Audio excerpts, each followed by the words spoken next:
ക്ഷേമ പെൻഷനുകൾ വർദ്ധിപ്പിക്കുന്നതുമായി ബന്ധപ്പെട്ട വലിയ ചർച്ചകൾ തെരഞ്ഞെടുപ്പ് കാലത്തും അല്ലാത്തപ്പോഴും നടക്കുന്ന നാടാണ് നമ്മുടേത്. പെൻഷൻ തുക 3000 ഉയർത്തുമെന്നായിരുന്നു നിയമസഭാ തെരഞ്ഞെടുപ്പ് കാലത്ത് UDFന്റെ വാഗ്ദാനം. എന്നാൽ സർക്കാരിന്റെ ആദ്യ ബജറ്റിൽ അത്തരം സൂചനകൾ ഒന്നുമില്ല. പെൻഷൻ കൂട്ടുമെന്ന പ്രതീക്ഷയ്ക്ക് മങ്ങലേറ്റോ എന്ന് ജനങ്ങളോട് ചോദിക്കാം. അമൽ സുരേന്ദ്രൻ ആലപ്പുഴക്കാരോട് അന്വേഷിച്ചിട്ടുണ്ട്. അവർ എന്താണ് പറഞ്ഞതെന്ന് നോക്കാം. തങ്ങളാണ് യഥാർത്ഥ ലെഫ്റ്റ് എന്നു പറഞ്ഞ് അധികാരത്തിലെത്തിയ VD സതീശൻ സർക്കാർ. അധികാരത്തിൽ വന്നാൽ ക്ഷേമ പെൻഷൻ വർധനമുണ്ടാകും എന്ന് വാഗ്ദാനം നൽകിയ സർക്കാർ.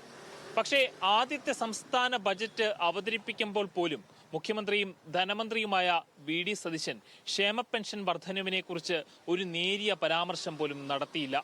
ജനങ്ങൾക്ക് ചിലത് പറയാനുണ്ട്.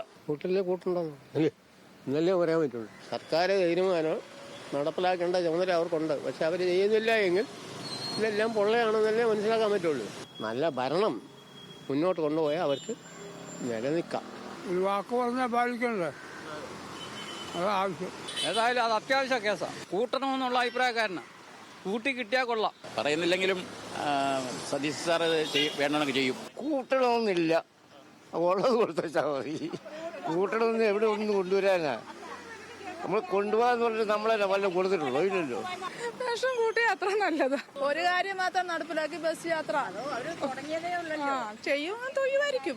അവർക്ക് ഇഷ്ടമുള്ള തരത്തല്ല. ഇപ്പൊ എനിക്ക് സമരത്തിന് കഴിഞ്ഞൊന്നും പോകാൻ മേലെ മോനെ. കിട്ടുവാണെങ്കിൽ കിട്ടട്ടെ, 2 നീട്ടി മേടിച്ചു, ഇല്ല അങ്ങ് പോട്ടെ. മരുന്നിനും അത്യാവശ്യ കാര്യങ്ങൾക്കുമെല്ലാം ക്ഷേമ പെൻഷനെ മുറ തെറ്റാതെ ആശ്രയിക്കുന്ന ഒരുപാട് കുടുംബങ്ങളുണ്ട് നമ്മുടെ ഈ കേരളത്തിൽ. അവരെ സംബന്ധിച്ചിടത്തോളം അതിലുണ്ടാകുന്ന ഒരു നേരിയ വർധനവ് പോലും വലിയൊരു ആശ്വാസമാണ്. അതുണ്ടാവാത്തതിൽ ചിലർ നിരാശരാണ്. മറ്റു ചിലരാകട്ടെ കൂട്ടും എന്ന പ്രതീക്ഷയിലും. ക്യാമറാമാൻ ദീപക് ജേക്കബിനും അജയ്ക്കുമൊപ്പം അമൽ സുരേന്ദ്രൻ, ന്യൂസ് മലയാളം, ആലപ്പുഴ.